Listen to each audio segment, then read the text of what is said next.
దేవుని పరిశుద్ధ నామమునకు మహిమ కలుగునుగాక. మనము సువార్తలను ధ్యానించుకుంటూ వస్తున్నాం. మనం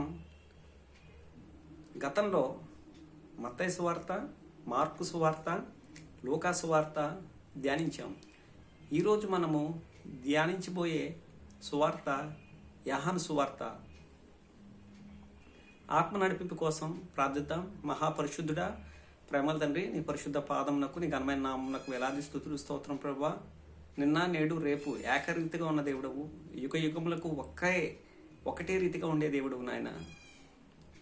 ఈ స్వార్థ ద్వారా ప్రభువా మేము ఏమి నేర్చుకొని మీకు ఇష్టలుగా ఉండడానికి మేము ఉండాలో ఆ విధంగా మేము ఉండడానికి సహాయం తెచ్చేయండి. నీ పరిశుద్ధ ఆత్మతో నన్ను నింపు నాయన.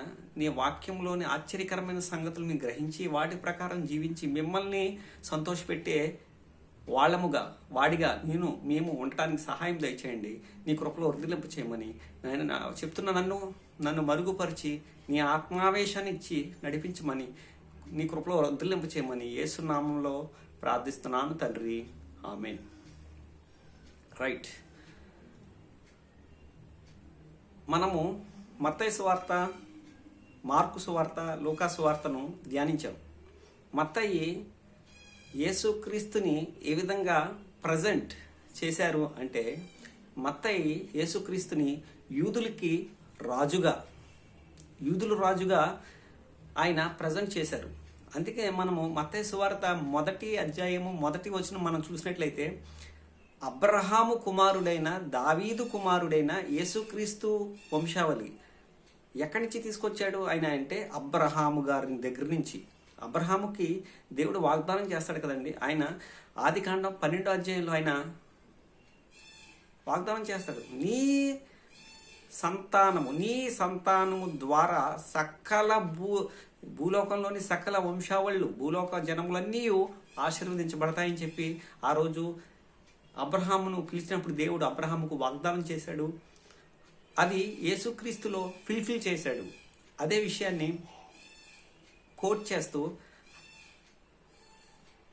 మత్తయ్య గారు యూదుడు గనక యూదులకి యేసుక్రీస్తుని ఎలా ప్రజెంట్ చేశాడు? యూదులు రాజుగా వచ్చాడు.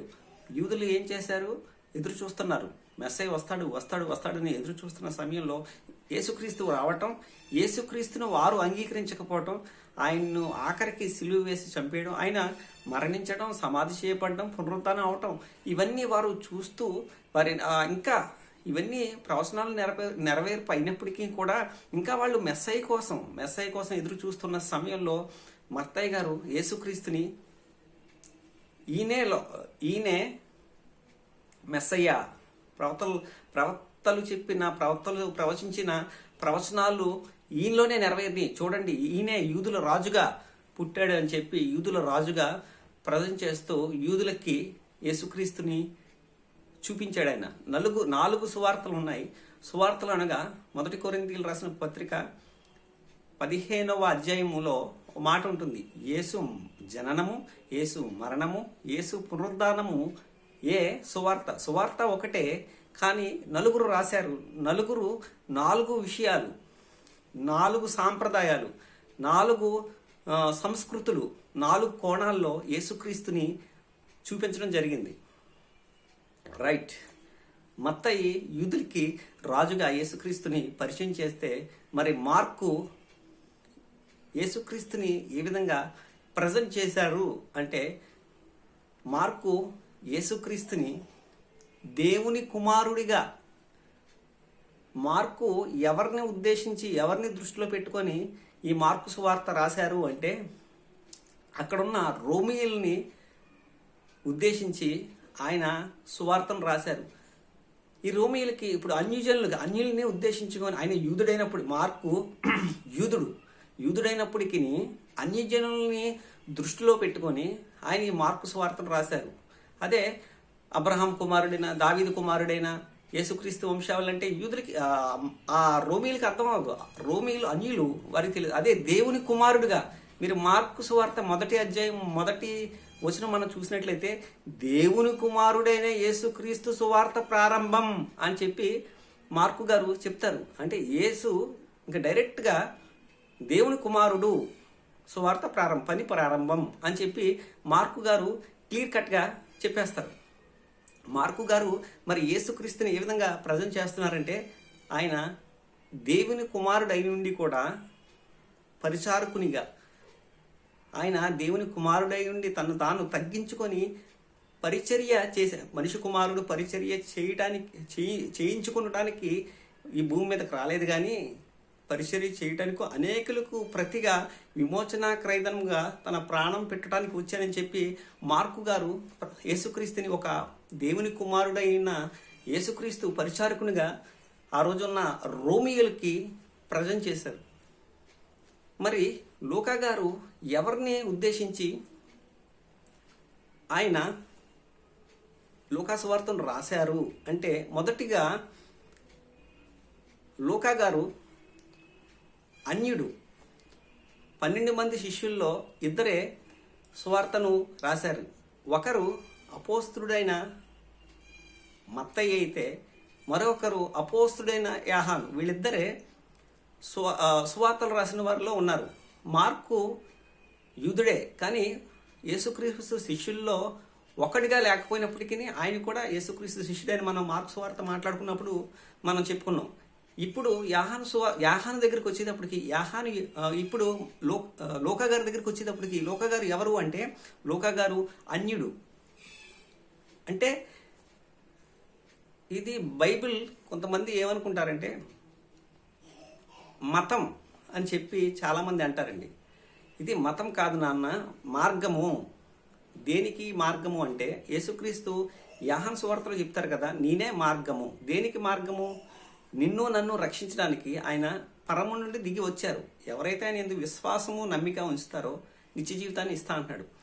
మనకు మార్గం తెలియక వేదనకరమైన స్థలంకి వెళ్ళిపోవలసి వస్తుందని దేవుడు చూడలేక తన బిడ్డలు ఆ వేదనకరమైన స్థలంలో ఏడుపును పళ్ళు కొరుక్కోవడం ఆ స్థలంలో ఉంటుంది కనుక దాన్ని తప్పించాలి అనే ఉద్దేశంతో యేసుక్రీస్తు ద్వారా ఆ నరక శిక్షను తప్పించడానికి ఆయన్ని ఈ భూమి మీద మనుషులకి దేవునికి మధ్యవర్తిగా ఆయన ఈ లోకంలోకి పంపించవలసి వచ్చింది. అయితే లూకా గారు యేసుక్రీస్తుని ఎలా ప్రజెంట్ చేశారు అంటే, లూకా గారు యేసుక్రీస్తుని లోకరక్షకుడిగా ఆయన ప్రజెంట్ చేశారు. లూకా గారు యేసుక్రీస్తుని లోకరక్షకుడిగా ప్రజెంట్ చేశారు. ఎవరిని ఉద్దేశించి ఆయన లూకా గారు ఈ పత్రికను రాశారు అంటే, యూదులను ఎట్ ఏ టైం అన్యుల్ని కూడా ఉద్దేశించి దృష్టిలో పెట్టుకొని మనసులో పెట్టుకొని వారికి చెప్తున్నట్టుగా మనకి లూకా సువార్త మనకు కనిపిస్తుంది. అందుకనే లూకా సువార్త ప్రారంభంలోనే థియోఫిలా ఎవరు అంటే పౌలు గారి స్నేహితుడై ఉండొచ్చు, లేకపోతే లూకా సువార్త రాయడానికి ప్రోత్సాహించిన వారిలో ఒకరై ఉండొచ్చు, లేదా అక్కడ ఆ రోజు ఉన్న అధిపతుల్లో ఒకరు కావచ్చు. లూకా గారు ఒక వైద్యుడు. ఆయన ప్రతి విషయాన్ని చాలా క్షుణ్ణంగా, చాలా అబ్జర్వేటివ్గా ఆయన చూస్తారు ఆ విషయాన్ని. మరి యేసుక్రీస్తుని ఎక్కడి నుంచి ఆయన చూపించుకుంటూ వచ్చారంటే, ఆదాము కానించి, అంటే ఆదాము, అబ్రహాము, దావీదు, అక్కడ ఆదాము నుంచి చూపించుకుంటూ వస్తాడు ఆయన. ఆయన మంచి స్కాలర్, చరిత్ర. ఆయన వెళ్ళి ఇన్ఫర్మేషన్ గ్యాదర్ చేసి ఎక్కడి నుంచి అంటే అపోస్తుల దగ్గర నుంచి, 12 మంది శిష్యుల దగ్గర నుంచి, 11 మంది శిష్యుల దగ్గర నుంచి ఆ ఇన్ఫర్మేషన్ కలెక్ట్ చేసి ప్రతి విషయాన్ని క్షుణ్ణంగా పరిశీలించి పరిశోధించి చక్కగా తన సువార్తను, ఇటు మార్కు సువార్త కావచ్చు, అపోస్తుల కార్యాలు కావచ్చు, చక్కగా ఆయన 52 అధ్యాయాలనైనా రాశారు. లూకా గారు యేసుక్రీస్తుని లోకరక్షకుడుగా, రక్షణ మార్గం ఈయనే, రక్షక అదిగో లూకా సువార్త ప్రారంభం రెండో అధ్యాయంలో మనం చూసినట్లయితే, ఇదిగో ప్రజలందరికీ కలగబోవు సువర్తమానము, సువర్తమానము అంటే ఆనందకరమైన సంతోషకరమైన సువార్తమానం ఏంటి అంటే, దావీదు పట్టణమందు నేడు మీ కొరకు రక్షకుడు పుట్టి ఉన్నాడు, ఈయన ద్వారానే రక్షణ అని చెప్తాడు స్టార్టింగ్లో 2వ అధ్యాయంలో లూకా సువార్తలో. విచిత్రం ఏంటంటే లోకాసు వార్త స్టార్టింగ్ ఏదైతే ఆనందంతో స్టార్ట్ అవుతుందో అలాగే ఎండింగ్లో మనం చూస్తే 24 అధ్యాయం చివరి మాటల్లో మనం చూసినట్లయితే వాళ్ళు అత్యానంద భరితులై యెరూషలేముకు తిరిగి వెళ్ళిరి. అంటే యేసుక్రీస్తుని సిలువ వేసిన తర్వాత ఆ సన్నివేశం అంతా చూసిన తర్వాత ఆ యేసుక్రీస్తు పునరుద్ధానుడైపోయి మనం అది ఒకసారి మనం చూసినట్లయితే లూకాసు మనం చూసినట్లయితే వారు ఆయనకు నమస్కారం చేసి మహదానందముతో యెరూషలేమునకు తిరిగి వెళ్ళిరి. ఎడతెగక దేవాలయంలో ఉండి దేవుని స్తోత్రము చేయించి ఉండిరి. అంటే లూకాసు వార్త స్టార్టింగ్ ఆనందంతో ప్రారంభమైంది, ఆనందంతోనే ఎండ్ అయింది. లూకా గారు యేసుక్రీస్తుని లోక రక్షకుడిగా ఎవరిని ఉద్దేశంలో పెట్టుకుని అంటే అన్యులను ఎట్ ఎ టైం యూదులను వీళ్ళిద్దరిని తన దృష్టిలో పెట్టుకొని వారిని ఒప్పించడానికి చేస్తున్న ప్రయత్నంగా లూకాసు వార్త వారి సాంప్రదాయాలు, వారి సంస్కృతులు, వారి జీవన విధానము యేసుక్రీస్తుకు వారికి ఏ విధంగా అర్థమవుతారో ఆ విధంగా ఆయన చక్కగా స్కాలర్ కనుక ఆయన ప్రతి విషయాన్ని మనం లూకాసు వార్త మొదటి అధ్యాయంలో మనం చూసినట్లయితే అదే అంటాడు ఖచ్చితంగా. ఏమంటాడు మొదటి నుండి లూకాసు వార్త మొదటి అధ్యాయము 4వ వచనం మనం చూసినట్లయితే నీవు తెలుసుకొనుటకు వాటనన్నిటినీ మొదటి నుండి తరచి పరిష్కారముగా తెలుసుకొని ఉన్న నేనును నీ పేరట వాటిని గూర్చి వరుసగా రచించుట యుక్తమని ఎంచి తిని. తరిచి పరిష్కారంగా అంటే చాలా క్షుణ్ణంగా ఆయన దీంట్లోనే అండి మనకి ఈ లూకాసు వార్తలో యేసుక్రీస్తుని గురించి చక్కగా ఆయన పరలోక రాజ్యం గురించి కావచ్చు, ప్రతి అద్భుతాలను గురించి కావచ్చు చక్కగా లాజరు, ధనవంతుడు లాజరు చక్కగా కళ్ళకు కట్టినట్టుగా ఆ ఉపమానం అది యేసుక్రీస్తు అది నిజం కనుక ఆ లాజరు ధనవంతుని స్టోరీ చెప్తాడండి. చెప్పినప్పుడు ఏ ఒక్కరికైనా జ్ఞాని వివేచిస్తాడు. మనం వివేచిస్తే మనం భయపడతాం. రేపొద్దున మరణించిన తర్వాత వేదనకరమైన స్థలానికి ఎవరు వెళ్ళకూడదనే ఆయన ఆ సిలువలో అంత బాధ అంతా కష్టపడ్డారు. ఆయన యేసుక్రీస్తు ఆయన ఎందుకు వచ్చారు, ఈ లోకానికి రావాల్సిన లోక రక్షకుడిగా ఎందుకు లూకా గారు ప్రజెంట్ చేశారు అంటే అక్కడ వేదనకరమైన స్థలం ఉంది, అక్కడ అగ్ని ఆరదు, పురుగు చాగదు, అక్కడ ఏడుపును పళ్ళు కొరుక్కోవడం ఉంటుంది. నార్త్ కొలంబియాలో ఒక దైవ సేవకుడు ఒక నార్త్ కొలంబియాలో ఒక సైంటిస్ట్ నాస్తికుడు అతను ఏం చేస్తాడంటే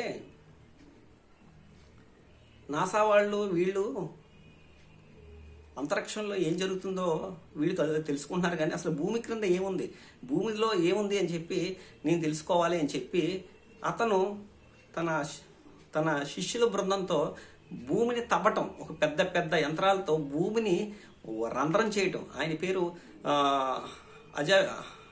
అజావివ్ సైంటిస్ట్ ప్రొఫెసర్ అజావివ్. అతను నార్త్ కొలంబియాలో కొరియన్స్గా ఉన్న వారుని ఒక గుంపుగా ఏర్పరచుకొని భూమిని తవ్వటం మొదలుపెట్టేశాడండి. ఆ భూమిని తవ్వుతూ ఉండగా భూమి కిందకి వెళ్ళేటప్పటికి సూర్యునిలాగా అంత వేడిగా అగ్నిగోళమయమైపోయి ఉన్న రంధ్రం అనే కొంచెం ఆ తర్వాత డ్రిల్ మిషన్స్ పెద్ద పెద్ద మిషన్స్ వేస్తుంటే కూడా ఆ వేడికి ఈ మిషనరీ మొత్తం మెల్ట్ అయిపోయి ఎలా అయిపోతుందండి, వాటర్లా కారిపోతున్నాయండి మిషనరీ కూడా. అయితే అక్కడ వీళ్ళు తవ్వుతున్న సమయంలో ఒక విచిత్రమైన ఏడుపులు. అది ఎలా అంటే ఒక ఊరిలో ఆడవాళ్ళు మగవాళ్ళు కాలిపోతున్నప్పుడు అరుపులు, గోల, వేదన ఏ విధంగా ఉంటుందో అటువంటి వేదన, అటువంటి గోల అక్కడ వినిపిస్తుందంట. వెంటనే వారు డ్రిల్లింగ్ చేయడం ఆపేసి అసలు ఏంటిది, ఈ సౌండ్లు ఏంటి అని చెప్పి రికార్డ్ చేయడం మొదలుపెట్టారు. అది రికార్డ్ చేసి వారు ల్యాబ్కి వెళ్ళి పరిశీలిస్తే అతను చెప్పింది విచిత్రం అని వాళ్ళకి మతిపోయింది అంటండి. ఏంటి ఒక ఊరిలో ఒక ఊరు తగలాడిపోతుంటే ఆ తగలాడిపోయేటప్పుడు మనుషులు కూడా తగలాడిపోయినప్పుడు స్త్రీ పురుషులు ఏ విధంగా ఒక పెద్ద ఊరు తగలడిపోతే అక్కడ గొల్లు ఏ విధంగా ఉంటుందో అక్కడ ఆ రికార్డులో అలాంటి శబ్దాలు, అటువంటి ఏడుపు వస్తుంటే వాళ్ళు ఆశ్చర్యపోతున్నారు, నివ్వెరపోయారండి నిజంగా. ఏంటి అని చెప్పి నివ్వెరపోయిన తర్వాత ఆ నాస్తికుడు చెప్పిన మాట ఏంటంటే, నేను భూమి కింద ఏముందో అని పరిశీలన నేను దేవుడు లేడు అనే వాడిని, కానీ నేను చేసిన ఈ పరిశోధన వల్ల నాకు అర్థమైంది ఏంటి అంటే నరకం ఉంది, అది భూమి కింద ఉంది, అక్కడ అగ్నిమయమైన ధూమ్రమయమైన వేదనకరమైన స్థలం ఉంది అని ఆ నాస్తికుడు ఆ రోజు సాక్ష్యం చెప్పాడండి. మీరు కావాల్సిన నెట్లో చూసుకోవచ్చు. అది అంత భయంకరమైన వేదనకరమైన స్థలం కాబట్టి యేసుక్రీస్తు చెప్తున్నాడు, అందుకని మీరు అక్కడికి వెళ్ళకూడదు. సృష్టించిన వారికి తెలుస్తుందండి ఆ వేదనకరమైన స్థలం యొక్క తీవ్రత. నిన్ను నన్ను రక్షించడానికి యేసుక్రీస్తు సువార్తల్లో కానీ ఎక్కడైనా ఏదైనా ఎక్కువ మాట్లాడింది దేని గురించో తెలుసా? నరకం గురించేనండి. ఆ నరకానికి నేను వెళ్ళకూడదనే ఆయన అంతా శ్రమ పడ్డారు. సిలువలో అంత శ్రమ పడ్డానికి, నిన్ను నన్ను రక్షించడానికి ఆయన ప్రాణాన్ని ఈ భూమి మీద మనకి ఒక చాయిస్ ఉంది. ఈ భూమి మీద మాత్రమే మనం బ్రతుకున్నప్పుడే ఆ నిర్ణయం తీసుకోవాలి. ఆయన ఒప్పుకోవడమా, నరకానికి వెళ్ళడమా? Choice is yours. దేవుడు బలవంతంగా ఏది ఒప్పించడండి, నీ ఇష్ట ప్రకారమే. Choice is yours. ఆ రోజు ఆ నాస్తికుడు అసలు దేవుడు లేడు, దేవుడు ఉన్నాడు అని చెప్పేవాడు నమ్మితే, దేవుడు ఉన్నాడు అని చెప్పేవారు ఒకవేళ చెప్తే నమ్మచ్చు.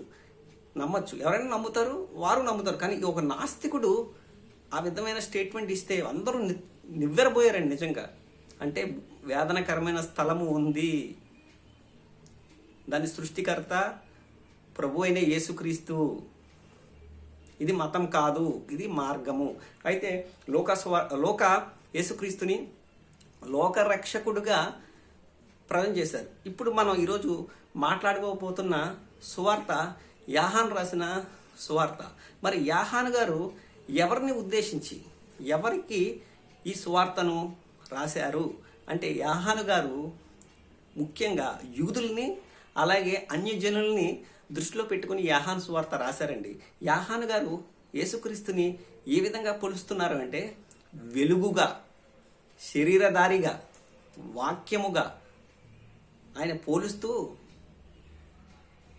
రాస్తున్నాడు. ఎవరికి అంటే, ఇటు అన్యజనులకిని ఇటు యూదులకి ఆయన రాస్తున్నట్లుగా మనకి తెలుస్తుంది. యేసుక్రీస్తుతో మనకి యోహాను గారి గురించి, యోహాను గారి చరిత్ర మనము మాట్లాడుకున్నప్పుడు ఇవన్నీ వివరముగా చెప్పాను. నేను నెట్లో ఉంటుంది, ఒకసారి పరిశీలించండి. యోహాను గారి జీవిత చరిత్రను గురించి మాట్లాడాను. ఆయన ఒక్కసారి కొన్ని విషయాలు జ్ఞాపకం చేస్తాను. ఆయన జబదయి కుమారుల్లో ఒకరని, యేసుక్రీస్తు శిష్యుల్లో ఒకరని, అలాగే యేసుక్రీస్తు ఇన్నర్ సర్కిల్లో మొట్టమొదటి వాడని, అలాగే యేసును ప్రేమించిన శిష్యుడుగా యోహాను గారు కనిపిస్తారు. అలాగే యేసుక్రీస్తు చనిపోతున్నప్పుడు తల్లి బాధ్యతను యోహాను గారికి ఇచ్చినట్లుగా, అలాగే అమ్మా ఇదిగో నీ కుమారుడని యోహాను గారి గురించి చెప్పినప్పుడు, అలాగే యోహాను గారిని చూసి ఇదిగో నీ తల్లి అని చెప్పి యోహాను గారికి చెప్పినప్పుడు, అక్కడ మనం అలాగే యోహాను గారికి యేసు రొమ్మున ఆనుకున్నవాడిగా, ఇవన్నీ కూడా అలాగే ప్రతి చోట యేసుక్రీస్తుకి ఇన్నర్ సర్కిల్, యేసుక్రీస్తుకి 12 మంది శిష్యులు ఉన్నారు. 9 మంది అవుటర్ లేయర్గా ఉంటే, ఇన్నర్ లేయర్ వచ్చి మధ్యలో యేసుక్రీస్తుకు ఉంటారు. అవుటర్ లేయర్ వచ్చి 9 శిష్యులు ఉంటారు. ఇన్నర్ సర్కిల్ వచ్చి ఈ 3 ఉంటారు. ఆ 3లో ముఖ్యుడు, ఇష్టుడు, యేసు ప్రేమించిన వాడే ఈ యోహాను సువార్త రాసిన యోహాను గారండి. యోహాను గారికి అంత ఆధిక్యత ఉంది. మనం చెప్పాను కదా, ఈయన రాసిన పత్రికలు మీరు ఏదైనా చూడండి, ప్రేమ గురించి ఎక్కువగా ఉంటుంది. ప్రేమ సందేశాలు ఇచ్చాడు. యేసు గురించిన ప్రేమను, యేసు లోకాన్ని ఎంతగా ప్రేమించాడో అందుకనే తన ప్రాణాన్ని పెట్టడానికి ఆయన వచ్చినట్లుగా మనం చూస్తాం. యేసుక్రీస్తుని వెలుగుగా, వాక్యముగా, శరీరధారిగా ఆయన దేవుని కుమారుడై ఉండి శరీరధారిగా వచ్చినట్లుగా యాహాను గారు యూదులకి ఇటు పక్క నుంచి ఇటువైపు అన్యులకి చూపించే ప్రయత్నం చేస్తారు. మనము ఇది యూదులకేనా, ఇది యూదులకి అన్యులకి అన్యజనులకి రాశారా అంటే యూదులకి రాశారు, అన్యజనులకు రాశారు. ఆ విషయాలు మనము ఇప్పుడు చూద్దాం. యోహాను సువార్త 2వ అధ్యాయం, యోహాను సువార్త 2వ అధ్యాయం 6వ వచనం మనం చూసినట్లయితే, యూదుల శుద్ధీకరణ ఆచారం ప్రకారము 2-3 తూములు పట్టు 6 రాతి బాణలు అక్కడ ఉంచబడి ఉండెను. యూదుల శుద్ధీకరణ ఆచారణము అని చెప్తున్నాడంటే ఇది ఎవరికి చెప్తున్నట్టు?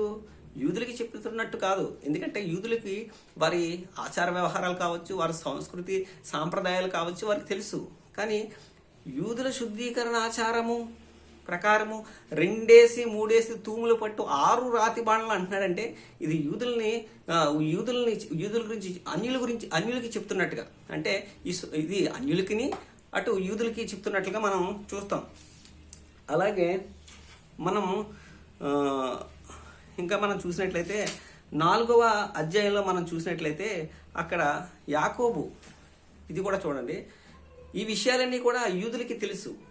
ఏంటి అంటే యాకోబు తన కుమారుడైన యోసేపుకి నీళ్లబావి ఇచ్చినట్లు, అది ఎక్కడ ఉందంటే సమరయ్య పట్టణంలో సుకార్ అనే ఊరిలో ఈ యాకోబు బావి ఉందని చెప్పి రాస్తూ ఉంటాడు. ఎందుకంటే ఆ రోజు యేసుక్రీస్తు సమరయ్య పట్టణంలోకి వచ్చినప్పుడు ఆ సుకార్ అనే ఊరి గ్రామంలోకి వచ్చి దాహం ఇవ్వమ్మ అని చెప్పి, దాహాన్ని ఇవ్వమ్మ నాకని చెప్పి ఆ రోజు ఆ సమస్యని అడిగినట్టుగా మనం చూస్తాం. ఇవన్నీ చెప్తున్నాడు అంటే ఇది యూదులకి ఇవన్నీ తెలిసిన విషయాలే. ఇవన్నీ యూదులకి తెలిసిన విషయాలు అయినప్పటికీ వీరికి కూడా తెలియడానికి, అంటే అన్యజనులను ఉద్దేశంలో పెట్టుకొని వీరి గురించి వారికి చెప్తున్నట్టుగా ఈ సువార్తను మనం చూస్తున్నాం. అలాగే మనము మొదటి అధ్యాయం మనం చూసినట్లయితే మొదటి అధ్యాయము 21వ వచనం మనం చూసినట్లయితే, కాగా వారు మరి నీవెవరవు, నీవు ఏలియావా అని అడుగగా అతడు కాననెను. నీవు ఆ ప్రవక్తవా అని అడుగగా కానని ఉత్తరం ఇచ్చెను. అంటే దీని ముందు మనకి ఏంటి అంటే యాహాను గారు బాప్తిస్మిస్తూ ఉంటారు.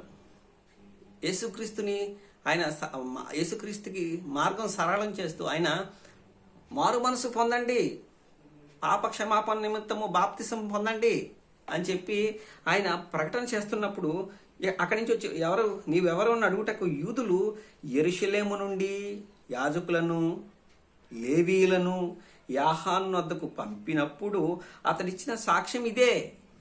ఎవరు పంపారండి? వీళ్ళు లేవీలు, యాజకులు.